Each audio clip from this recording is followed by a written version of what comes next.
सिलाई मशीन का लीवर जो है ये वर्किंग कर रहा है, ऊपर नीचे हो रहा है, लेकिन मशीन का फुट जो है वर्किंग नहीं कर रहा। देखिए मैं आपको दिखाता हूँ, ये फुट अपनी जगह पे ठहरा हुआ है, ये ऊपर नीचे नहीं हो रहा। लेकिन लिफ्टर जो है ये ऊपर नीचे हो रहा है, लीवर ऊपर नीचे हो रहा है, लेकिन फुट वर्किंग नहीं कर रहा। अगर आपकी मशीन में इस तरह का प्रॉब्लम है, आपने किस तरह से ठीक करना है मैं आपको बताता हूँ, प्रॉपरली जो है वो गाइड करता हूँ। अगर आपकी सिलाई मशीन में कोई मसला है तो आप हमें कमेंट सेक्शन में बताएं, कोई भी प्रॉब्लम होगा आपका प्रॉब्लम जरूर हल करेंगे वीडियो में इंशाल्लाह।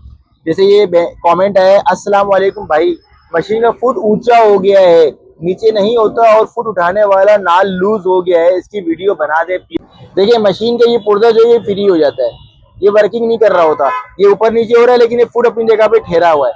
अगर आपकी मशीन में इस तरह का फॉल्ट है, ये पुर्जा ऊपर नीचे नहीं हो रहा, ये फुट अपनी जगह पे ठहरा हुआ है, तो उसके लिए आपने क्या करना है मैं आपको बताता हूँ। सबसे पहले आपने ये स्क्रू खोल देना है और इस मथे को जो है बाहर निकाल देना है।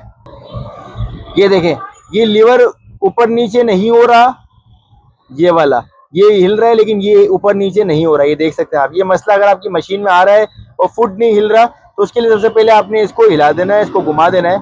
अक्सर इसकी वजह से गस जाम हो जाता है और ये वर्किंग नहीं करता। आपने इसको घुमा देना है, इसको थोड़ा सा लूज करना है।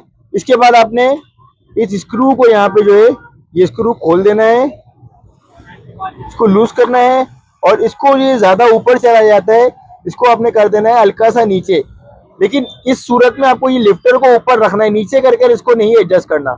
इसको इतना एडजस्ट करना है कि आपकी मशीन के नीचे मोटा कपड़ा जो है वो आसानी से गुजर सके। इसकी ये एडजस्टमेंट में आपने थोड़ा सा मजीद नीचे कर ये देखें, इस एडजस्टमेंट पे कर आपने इसको चेक करना है क्या ये नीडल आपकी टकरा तो नहीं रही इससे, फुट से। इधर आपने इसको सेट किया, इसके बाद आपने ये स्क्रू जो है ये आपने कर देना है इधर टाइट, ये स्क्रू आपने टाइट कर देना है। अब देखें, ये जो पार्ट वर्किंग नहीं कर रहा था ये वर्किंग में आ चुका है। इसके बाद आपने इसमें माथा लगा देना है और अपना काम जो है वो स्टार्ट कर लेना है।